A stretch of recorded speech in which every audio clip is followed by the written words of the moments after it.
Amados irmãos, estamos iniciando o nosso estudo das Sagradas Escrituras. É uma alegria muito grande para nós estarmos reunidos aqui com os nossos queridos e também com os nossos irmãos das outras comunidades. E também os que têm acompanhado o nosso trabalho. Que o bom Deus abençoe a todos nós, nos conceda a sua paz, nos dê segurança nesses dias tão incertos. Hoje estamos examinando Provérbios. O capítulo 2 nos fala sobre o valor da sabedoria. Filho meu, se aceitares as minhas palavras e esconderes contigo os meus mandamentos, para fazeres o teu ouvido atento à sabedoria e inclinares o teu coração ao entendimento, se clamares por conhecimento e por inteligência, alçares a tua voz, se como a prata a buscares e como a tesouros escondidos a procurares, então entenderás o temor do Senhor e acharás o conhecimento de Deus. Bem, é evidente que o livro de Provérbios nos fala aqui de muitos ensinamentos importantes para a nossa vida diária. Nós recebemos de Deus, através dos provérbios, muitas instruções apropriadas na maneira como nós devemos lidar com quase todas as situações da vida. São orientações de natureza moral, que mostra como nós devemos regular a nossa conduta de acordo com a orientação que vem de cima. Mas nós percebemos nas entrelinhas que o Espírito, ele quer dizer que existe mesmo um conhecimento que está além das coisas tradicionais da vida terrena. E que nós precisamos buscar esse conhecimento. Nós vemos que o Espírito diz assim: se aceitares as minhas palavras, quer dizer, é necessário haver uma decisão da parte do interessado em andar com Deus, em seguir os caminhos de Deus. Isso não é uma coisa para todo mundo, para todos aqueles homens que têm contato com a palavra de Deus. O desejável seria que todos se interessassem. Por meio desse conhecimento, nós vamos saber como que todas as coisas foram criadas e quais são os mecanismos que fazem funcionar a criação de Deus. Claro que isso não é um conhecimento que se pode revelar às pessoas comuns, em face de que seja necessário a alma ter um certo amadurecimento para compreender estas coisas. São ensinamentos mesmo que devem ser ministrados com toda cautela, porque depende da alma que deseja possuí-los. Por isso o Espírito ele inicia aqui no capítulo 2, dizendo: se aceitares as minhas palavras, se esconderes contigo os meus mandamentos. Significa isso? Isso quer dizer, nós precisamos guardar mesmo tudo aquilo que nós recebemos de Deus como instruções a serem cumpridas para que a gente esteja em harmonia com o próprio Deus. Não se trata de dizer assim, são ensinamentos que você deve seguir para você ser feliz. Não é isso. Nós fomos criados para a felicidade. Todos nós estamos condenados a ser felizes. Nada poderá impedir a nossa felicidade. O diabo não tem poder de impedir, ninguém tem poder de impedir a felicidade de todos os filhos de Deus. Todos encontrarão a sua eternidade, a sua luz e viverão com Deus a plenitude da felicidade. Mas nesse período que nós estamos atravessando, que é um tempo em que ainda há um espírito de mentira no mundo, há irmãos que ainda estão iludidos com aquilo que o mundo poderá dar a eles no futuro. Então, a esperança dessas pessoas, destas almas, não está no nosso Deus, está no mundo, naquilo que o mundo criou. Por isso, ele diz assim, é necessário que você guarde contigo os meus mandamentos. Por que guardar? É assim, como se fosse algo que o mundo não pode entender. É algo que nós recebemos de Deus, na medida em que Ele vai nos dando esse entendimento, a gente vai vendo que isso não é para o mundo. A gente vai percebendo que o mundo está perdido mesmo, numa grande ilusão. Multidões estão sendo guiadas por um espírito estranho, que vai levá-las ao desespero e à morte. De que morte nós falamos? A morte espiritual. É quando a alma fica destituída da graça de Deus, da presença de Deus, da glória de Deus, desses mandamentos que sequer a alma reconhece, sequer ela sabe que esses mandamentos existem. O Espírito se dirige aqui àqueles que querem encontrar este caminho de sabedoria. Veja só, os versículos seguintes também se desenvolvem no mesmo sentido, dizendo que de nós deve partir uma atitude de aproximação com Deus e um clamor perante este Deus para que Ele nos conceda a sabedoria e entendimento, juízo. Você deve fazer o teu ouvido atento à sabedoria. O que quer dizer isso? Você deve estar sempre pronto para aprender. Você deve examinar as Escrituras em busca desse entendimento que o Espírito vai te dar. Os irmãos se lembram que no capítulo anterior, o Espírito disse que queria nos ensinar, Ele mesmo. Que Ele queria nos instruir. Então é algo de intimidade com Deus. Não é algo que nós vamos receber de Deus e sair falando aí para as multidões. Jesus dizia isso, é dar pérolas aos porcos. Isso não passa de pérolas jogadas aos porcos. É você falar de ensinamentos que a alma não pode entender. Ela vai pisar suas pérolas. Ela vai dizer que aquilo não serve para nada. Como dizem aí fora os homens envolvidos com o espírito do mundo. Então, o nosso ouvido deve estar atento para aprender. O nosso coração deve estar inclinado. O que quer dizer um coração inclinado? Pronto para receber o quê? Entendimento. O entendimento das coisas é o Espírito de Deus que nos dá. Se clamares por conhecimento e por inteligência, alçares a tua voz. Então nós precisamos querer e clamar ao nosso Deus e pedir ao nosso Deus que nos dê estas coisas, que nos ajude a entender aquilo que os homens não entendem. Inclusive dentro das igrejas e sinagogas. Não se trata de conhecimento religioso, é ciência. É a ciência de Deus, é algo que está além das religiões. Se a gente não entender isso, a gente vai querer compreender as coisas pelo ponto de vista religioso. Aí vai virar uma grande confusão. É algo novo, que está sendo revelado agora. Está sendo revelado a muitos corações. Tendo em vista o quê? A aproximação do fim do mundo. É hora do povo de Deus tomar ciência das coisas eternas, porque há um testemunho a ser dado. E essas testemunhas precisam conhecer a verdade de Deus. Veja que ele compara aí a busca pela sabedoria, pelo conhecimento, pela inteligência, a busca de um tesouro. Ele fala, é como se você procurasse a prata, como se você buscasse um tesouro escondido. Se você fizer isso, você vai entender o que significa temer o Senhor.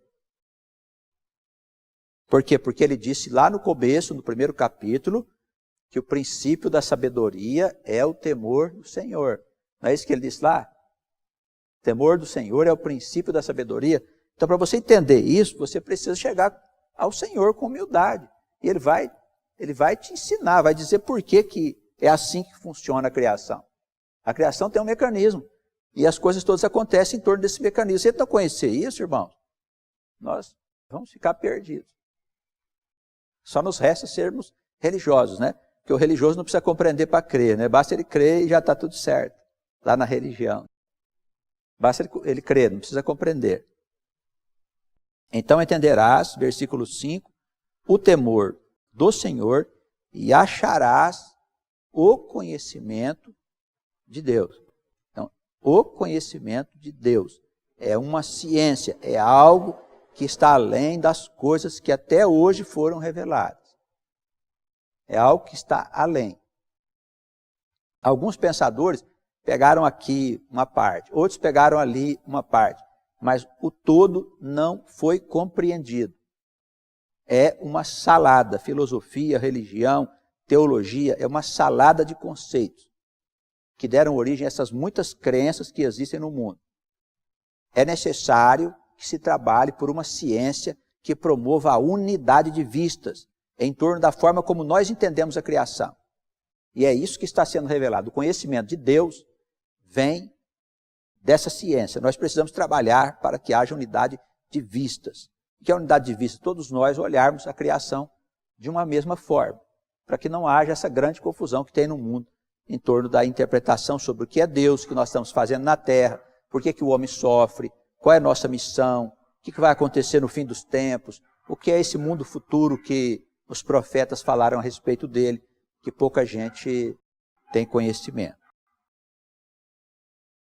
Vamos seguir aqui com a leitura. Porque o Senhor dá sabedoria, da sua boca é que vem o conhecimento e o entendimento.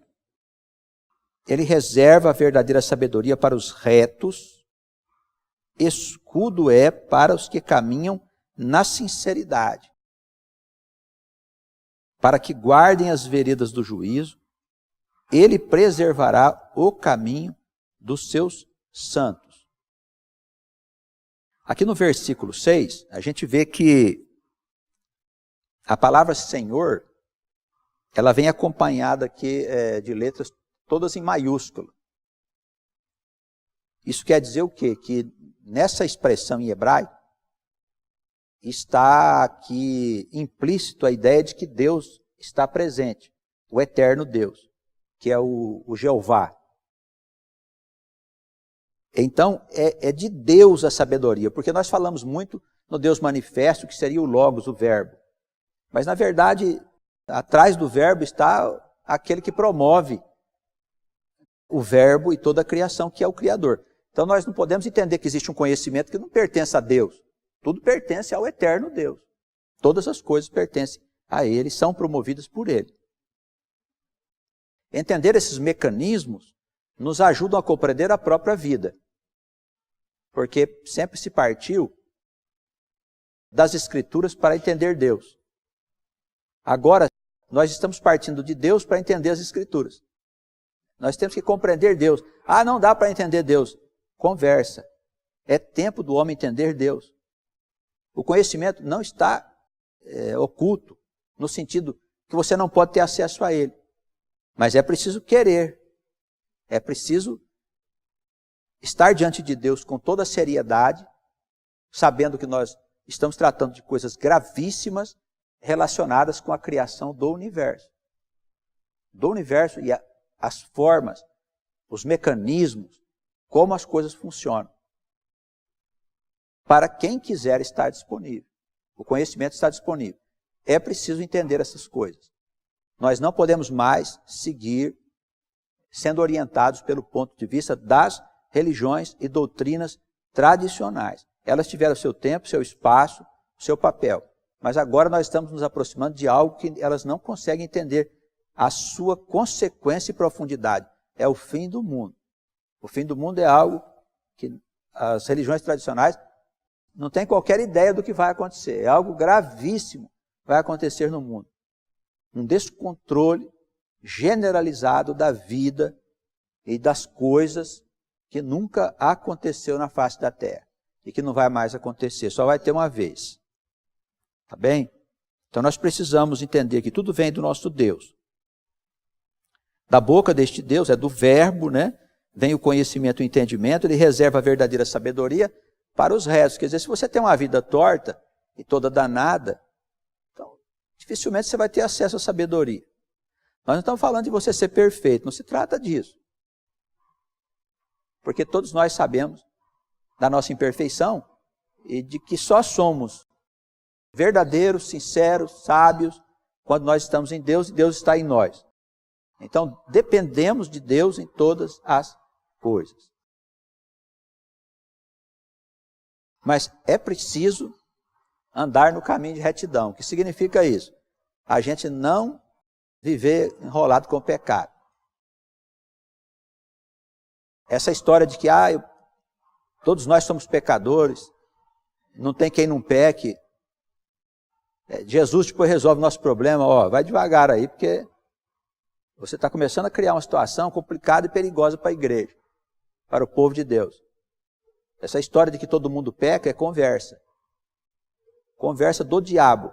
Porque ele quer levar você ao pecado e dizer assim, não é problema nenhum, depois Jesus resolve o teu problema. Não resolve, não. O apóstolo Paulo, no desenvolvimento da doutrina do Cristo, ele deixa claro uma coisa. Se nós já morremos para o pecado, como é que nós vamos viver nele? Nós morremos com Cristo na cruz ou não?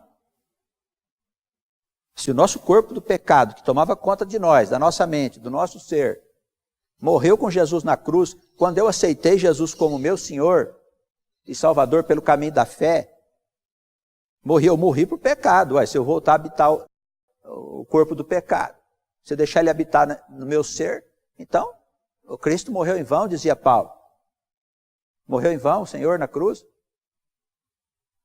Acordemos aí, gente. Não dá para viver na vida torta e achar que nós estamos agradando a Deus, que Jesus vai resolver nosso problema.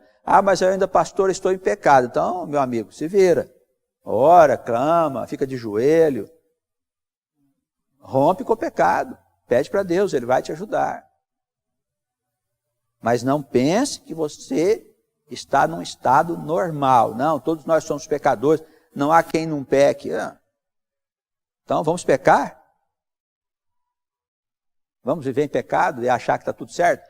Então, a palavra do Espírito, ele diz assim que a sabedoria de Deus são para os retos. Quer dizer, para quem tomou a decisão de andar com o Senhor. Aí estamos nas condições favoráveis para que Deus possa nos revelar os seus ensinamentos. Por este caminho, você entenderá a justiça, o juízo, a equidade. O que é a justiça? Do ponto de vista de Deus, não do homem. O que é juízo? Equidade, o que é um equilíbrio? O que é um homem equilibrado entre a sua natureza carnal e essa sua natureza espiritual? Esse é o equilíbrio normal, né? Isso significa que não há como a gente ser um ser puro, destituído de qualquer pensamento mal, no momento que nós estamos vivendo, onde o diabo está presente na terra. Nós, evidentemente, temos momentos que estamos envolvidos pelo mal.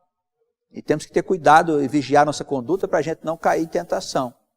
Não deixar a gente se envolver numa situação em que o diabo quer nos arrastar uma atitude de insanidade. Vivemos num tempo difícil na terra, principalmente para os homens de bem. Daí a necessidade de redobrar nossa vigilância, nosso cuidado, a seriedade com a qual nós devemos tratar a vida e tudo aquilo que está à nossa volta. Porque o Senhor fala aqui de santidade, no versículo 8, o Senhor, Ele preservará o caminho dos seus santos, de maneira que a gente não saia do caminho dele. Quem são os santos? São os que foram separados, não os que são puros, mas os que foram separados para Deus. Então, se nós temos um compromisso com Deus, fomos separados para Ele, precisamos saber o que é que Ele quer, qual é a vontade dEle. Que a gente aprenda, que a gente ajude, que a gente anuncie, que a gente socorra, que a gente console, e todas as demais atividades concernentes à prática do amor ao próximo. Isso é ponto capital e importante para nós. Quem guardará o nosso caminho? O Senhor nosso Deus cuidará da nossa vida, não deixando que a gente se enfie em confusão. Pois quando a sabedoria entrar no teu coração e o conhecimento for agradável à tua alma, versículo 10, o bom siso te guardará, o bom senso te guardará e a inteligência te conservará. Então nós temos aqui uma alma que vive de forma equilibrada, nem indo excessivamente para um lado, nem para o outro, mas que sabe examinar as situações com serenidade e resolver as questões com calma, porque sabe que está sob o patrocínio de Deus, está sob o patrocínio do próprio Criador e que superará todas as dificuldades. Então a alma ela tem que ter esse bom siso, esse bom senso, essa tranquilidade para guardar a sua vida. Do quê? Do mal. Das agressões do mal. O mal pode entrar em qualquer um de nós, se nós não estivermos vigilantes e cuidadosos. Porque o mal, para entrar em nós, ele precisa que a gente perca o nosso equilíbrio. Ele precisa que a gente esteja num estado alterado de consciência, para poder entrar e fazer a obra de destruição na nossa vida. Daí a gente tem que cultivar a nossa serenidade, a nossa tranquilidade pela oração, pela leitura das Escrituras, pela frequência regular na casa do Senhor, envolvimento com as obras do Senhor, todas essas coisas que fazem com que a nossa mente possa estar em comunhão com o nosso Deus, com o Deus de Israel. A inteligência te conservará. Por quê? Porque é uma ferramenta que Deus deu para a gente entender a vida. Entender as situações que se passam à nossa volta. Como resolver, como fazer. Usa a inteligência. É um dom que Deus te deu. Não deixa a inteligência enferrujada, não. Não transfira para pastores as coisas que você precisa resolver. Ah, pastor, resolve aí para mim. O pastor não é um mago, não. Ele é um homem também em busca de sabedoria, um homem que está lutando como você. Ele simplesmente foi colocado como administrador da casa do Senhor. É só isso. Ele não tem poder para fazer nada. Nada. Então não transfira as coisas para o pastor, para o padre, para o rabino. Deus valoriza teu esforço na busca por resolver suas dificuldades, fazendo uso da tua inteligência. Além disso, você será afastado do mau caminho. Aí ele começa aqui a entrar numa área mais das relações humanas. E a gente vai ver aqui, irmãos, que as mulheres, ao longo da história, sempre foram motivo de perdição de muitos homens. Não é? Houve situações em que homens se desviaram do caminho, influenciados por mulheres que os atraíram a situações em que eles acabaram cometendo adultério e se perdendo. Nós vemos que o livro Provérbios, ele toca muito nesse assunto. Nós temos um capítulo quase inteiro tratando da questão do adultério. E aqui nessa introdução ele começa já a falar das coisas da nossa vida de relação. Então ele diz assim que esse bom senso, essa inteligência, ela vai nos conservar e nos afastar, versículo 12, do mau caminho e dos homens que falam coisas perversas. Então preste atenção. Nossa inteligência e bom senso precisa perceber quem são as pessoas com quem nós convivemos. Tem pessoas que têm convivência com pessoas más. Alguns irmãos têm amizades que são pessoas mundanas, que só falam coisas ligadas à perversidade, a uma vida destituída de amor, de respeito. Então, com quem nós estamos andando? Estamos andando com pessoas perversas porque são amigos nossos? Que amigos? Não tem essa história de amigo. Ou nós somos irmãos, ou não somos. Conhecemos as pessoas só, mas não somos amigos. Nós não temos que sentar na mesa dos ímpios, na mesa dos escarnecedores. Isso está claro na palavra de Deus em muitos lugares. Ah, mas o escarnecedor é livre, agora com essa história de liberdade, todo mundo tem direito, inclusão e outras coisas que inventaram nesse tempo de loucura. Ah, o sujeito tem direito de ser o que ele quer, nós também temos direito de ser como nós quisermos. Eles vão nos obrigar a andar com os pecadores?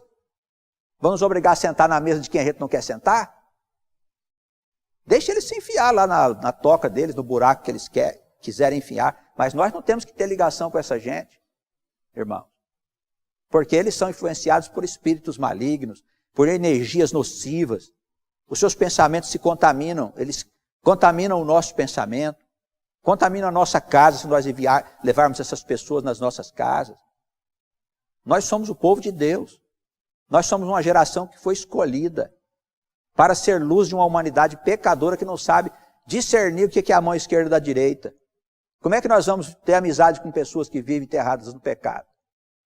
Por isso, o Espírito diz que a inteligência e o bom senso, ele vai nos livrar, nos afastar do caminho desses homens que falam coisas perversas, daqueles que deixam as veredas da retidão para andar pelos caminhos escusos.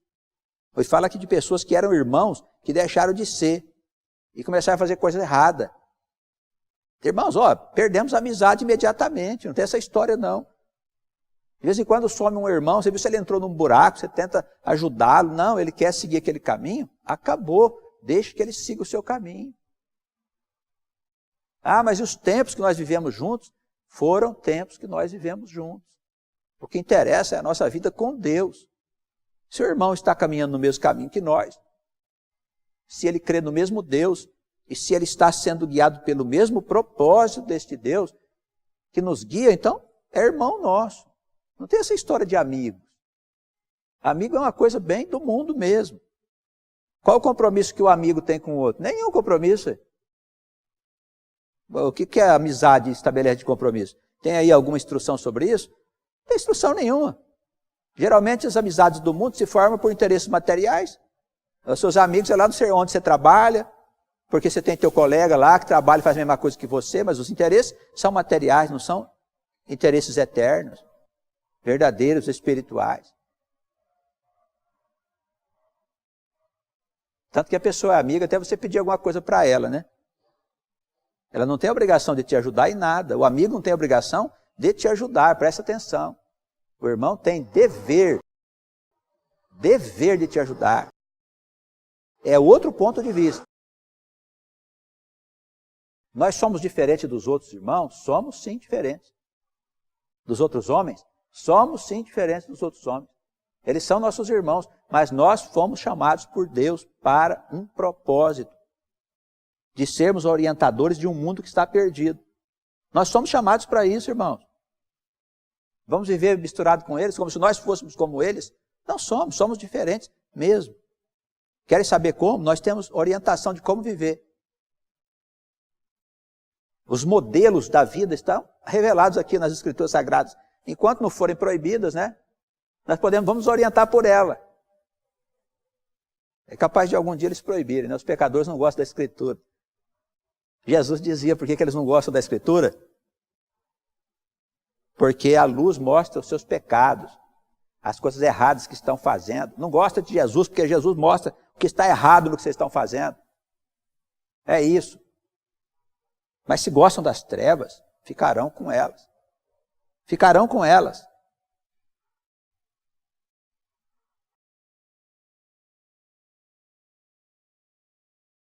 A inteligência e o bom senso te afastará daqueles que se alegram em fazer o mal, daqueles que não se importam com as perversidades dos homens maus, cujas veredas são tortuosas, versículo 15, que se desviam nos seus caminhos.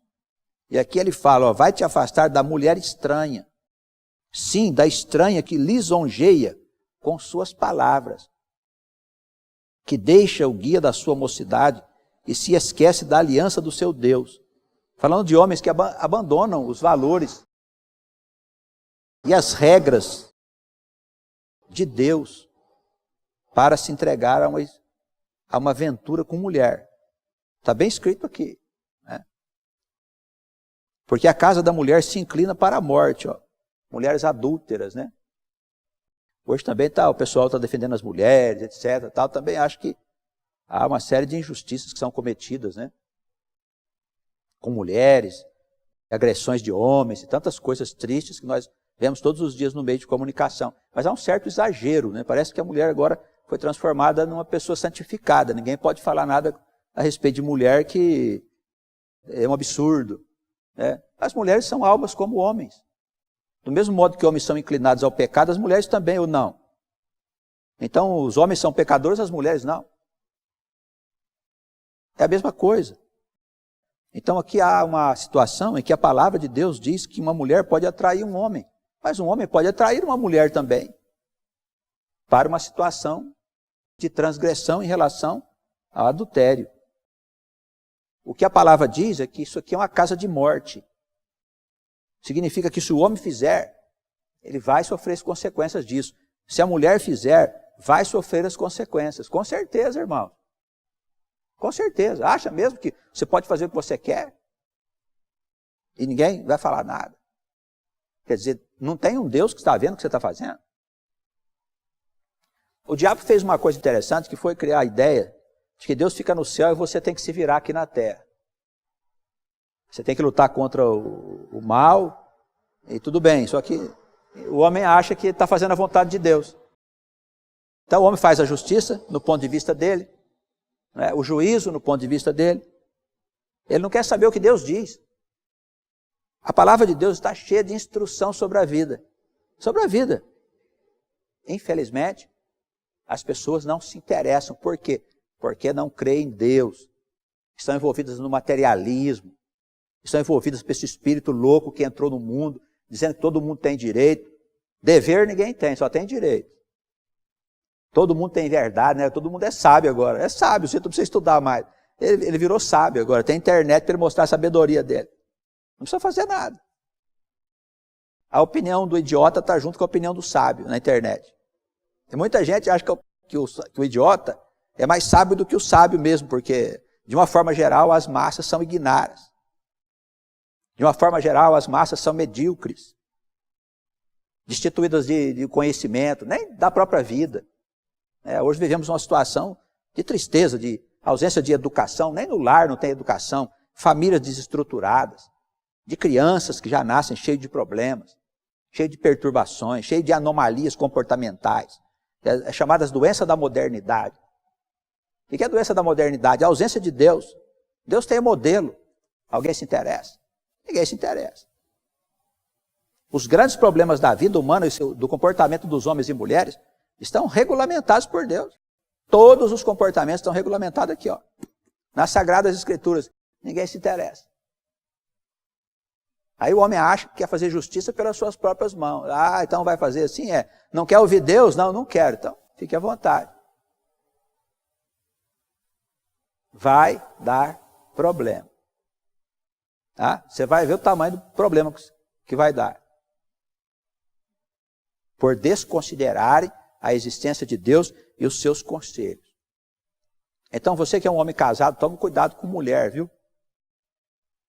Mulher é tão perigosa quanto o homem para fazer maldade.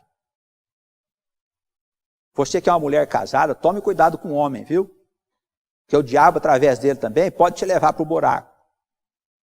Essa história de que não tem nada demais, o sujeito tem uma aventura fora de casa, tem um envolvimento com isso ou com aquilo, isso tudo é conversa da modernidade. As regras estão muito bem colocadas aqui, ó. Não são regras religiosas, não, viu? Eu gosto de dizer isso nos estudos, porque quem for ver o vídeo depois, é bom saber que não é regra religiosa, não, viu? Isso faz parte da criação. As Escrituras são reveladas por Deus para que a humanidade possa saber a vontade dele. É isso. As religiões, a opinião delas tanto faz. São coisas incoerentes, são coisas de homens. Mas há uma responsabilidade em tudo que nós fazemos. E há um espírito no mundo mentiroso, há um espírito no mundo enganoso, que pode entrar no coração dos homens e das mulheres e fazer o homem cometer aquilo que nós chamamos de pecado. Quer dizer, você quebra a regra de Deus. As consequências, elas com certeza virão.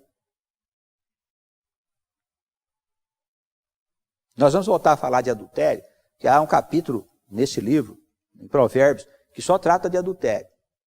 E ali é uma questão relacionada com homem e mulher. Nós vamos tratar disso e esmiuçar um pouco, porque o homem tem maior responsabilidade do que a mulher sobre a questão do adultério. Nós vamos dizer depois por quê, quando nós formos estudar este capítulo no livro Provérbios. Vamos concluir.